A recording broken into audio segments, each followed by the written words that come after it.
So civil liberties and civil rights are the foundation of our freedoms, of our protections from an authoritarian government that would strip away our freedoms. So let's start with civil liberties. Civil liberties are encoded in the First Amendment. They're the freedoms and rights that limit the power of the government to interfere in the lives of our citizens. So we're talking about individual rights. We're talking about freedoms. This goes back to that very first lecture on the Declaration of Independence, the idea that our Creator endows us with inalienable rights, that among these are life, liberty, and the pursuit of happiness, that to secure these rights, governments are instituted among men. So we, the people, give up a little bit of power of our own agency to the government. So, for instance, if we're going to have a military, some of us have to join the military, and some of us have to pay taxes to fund that military. That's part of our autonomy that we're giving up for the government. The problem in today's society is that we give up so much, where we, the people, are asking the government to take on more and more responsibilities of social regulation, of economic regulation, and so our government grows bigger as a result. And one of the things we really want to look at when we're talking about civil liberties is just a basic question of what should be against the law and where should those limits be.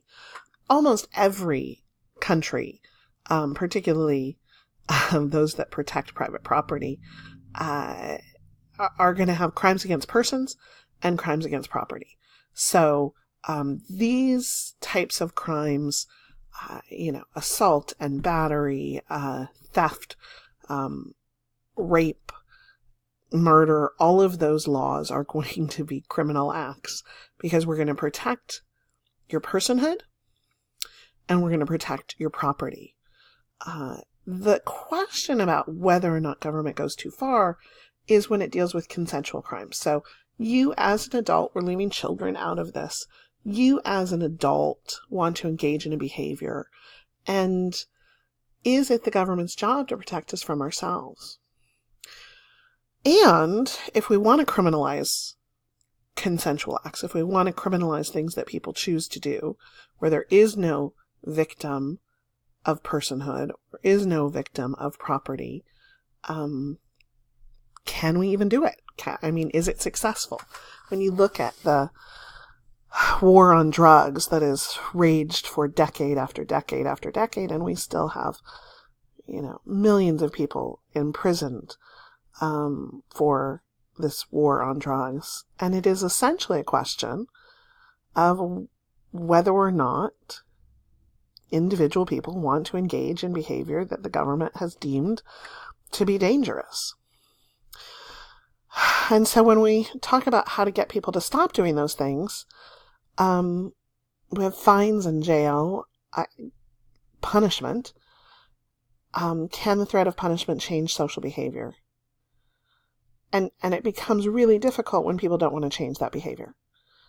And it's hard to justify the millions and billions of dollars that we have spent over these decades on the war on drugs, when it is essentially people wanting to use drugs. Now, associated around that, if people are stealing in order to get money for drugs, that theft is a criminal act. If people are breaking into pharmacies to steal drugs, that breaking and entering and theft is a criminal act. But just the act of engaging in behavior that the government or society deems to be criminal, is that too far? Is it too... And partially, is it too far because we're not very good at it? So we have these tools to enforce the law. But do they work? So, prostitution is a consensual crime. An adult chooses to sell his or her body, and another adult chooses to purchase that.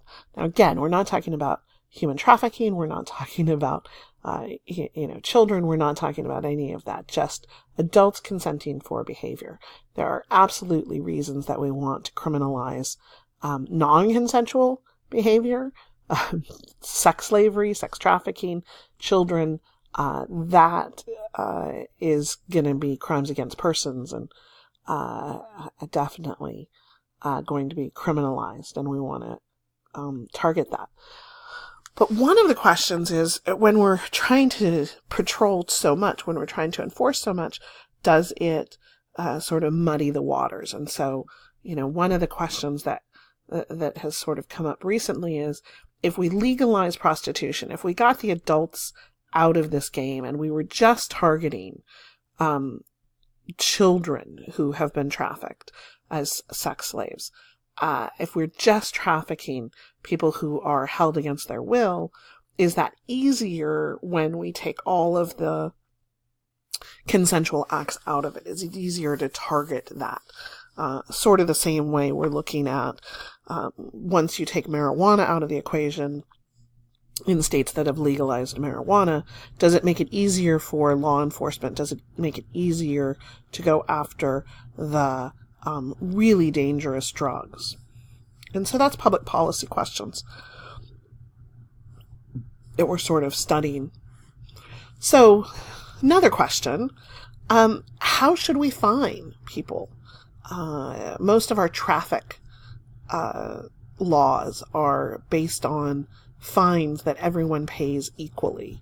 So something like, going 64 miles an hour in a 50 mile per hour zone gets you a couple $100 fine. Maybe you go to traffic school and get it off of your record. But in other countries, Finland, for instance, but a lot of Scandinavian countries, actually all of their fines are progressive, meaning that they are levied against people based on a percentage of their income. And so just last year, an internet billionaire in Finland got pulled over by the cops for the equivalent of this speeding ticket and paid, in American dollars, $58,000. The idea is that that's the equivalent of his income to the equivalent of somebody who is living paycheck to paycheck and what they would pay. And is that fair? Is that more fair to charge somebody instead of a flat rate so that everyone sort of feels the pain equally?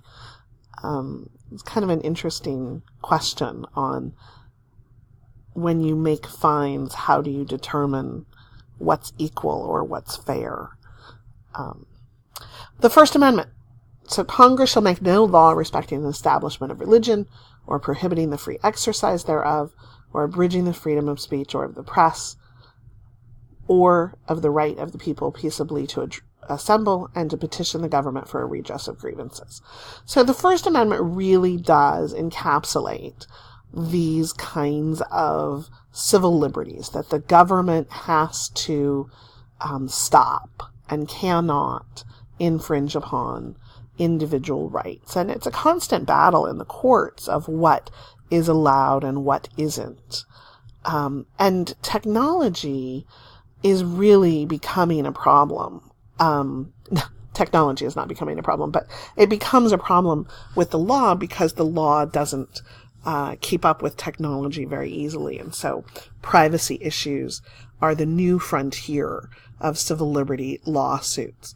And the Supreme Court is just coming out with some decisions about search warrants and cell phones and tracking devices, and whether or not the government can use technology on their side to effectively, fine people easier. And that's a scary thought for people concerned about civil liberties and making sure that we have freedoms and liberties involved with that. So I'll put up a quiz to kind of see, how well you know your own civil liberties.